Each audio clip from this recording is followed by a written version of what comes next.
communities' resilience, will improve economic activity, and will produce much better outcomes, including lower insurance premiums.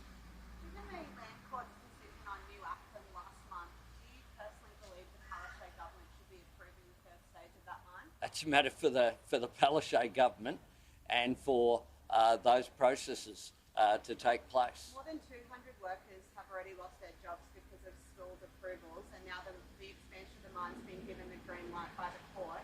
If you can't throw your support behind the expansion of this mine, how do you expect coal workers in the regions to trust that you'll protect their jobs?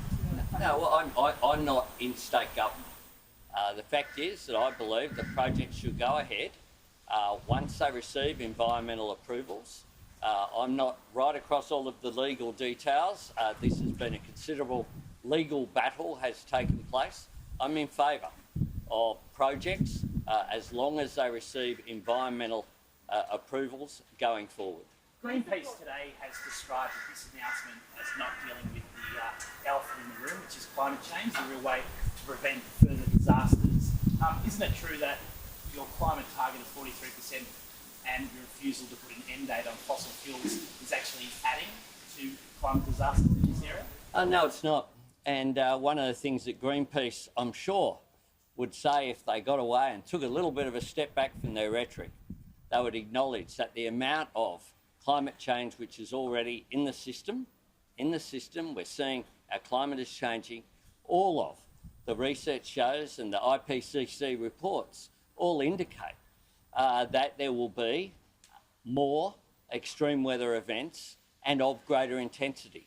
We know that that is happening.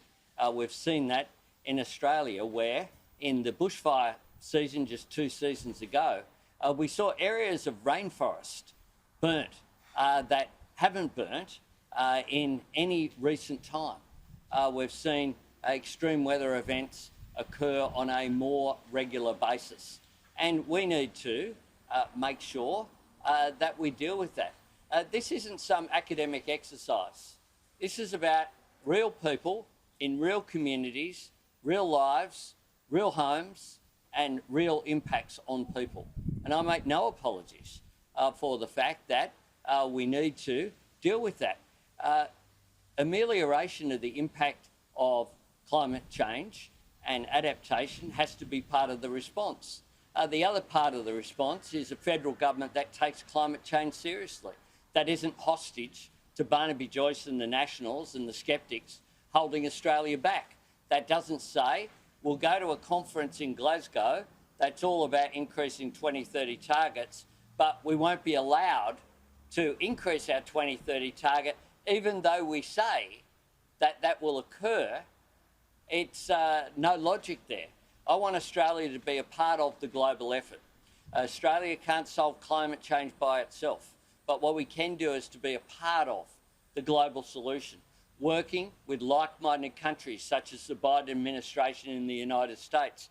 That's what I'm committed to, and that's why I've put forward a climate change plan of 43% reduction by 2030. It would see renewables be 82% of the national energy market. It would see $52 billion of private sector investment. It would see 604,000 jobs created and a reduction in power bills on average of $275 by 2025. It's a practical plan.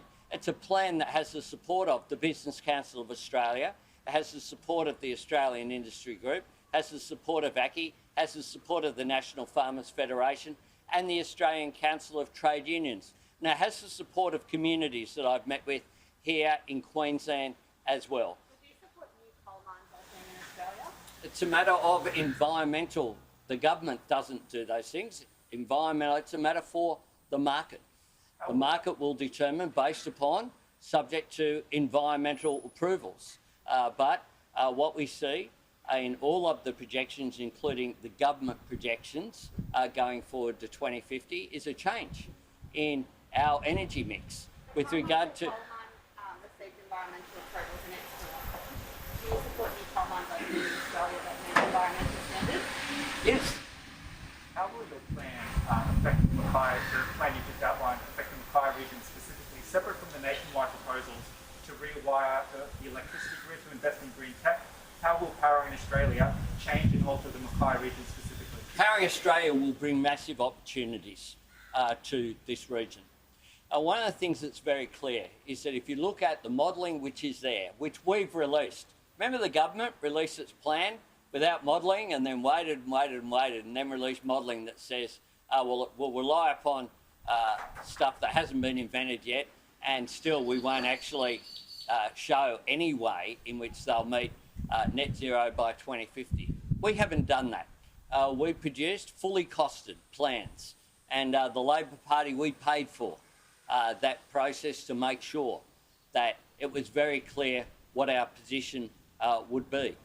And so in one of the things that envisaged is that the big growth, if you lower your energy costs, then the big growth will be in regional Australia.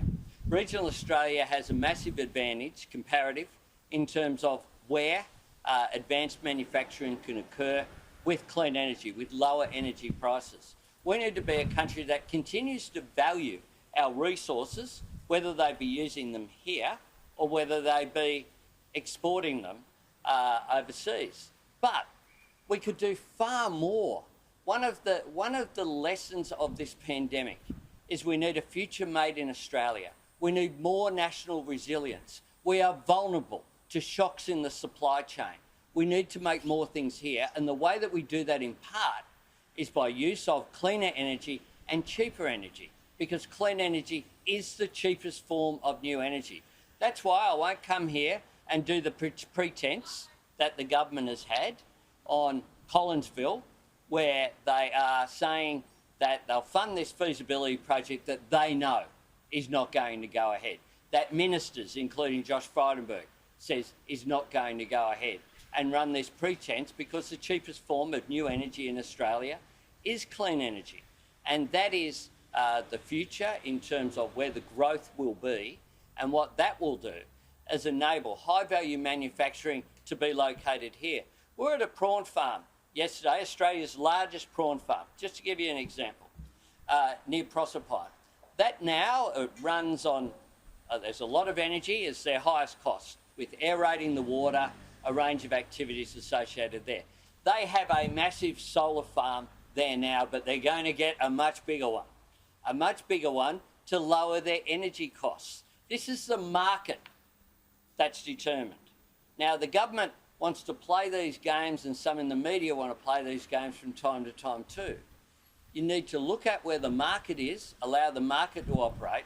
The problem with this government is they're not just climate skeptics, they're market skeptics as well. Is it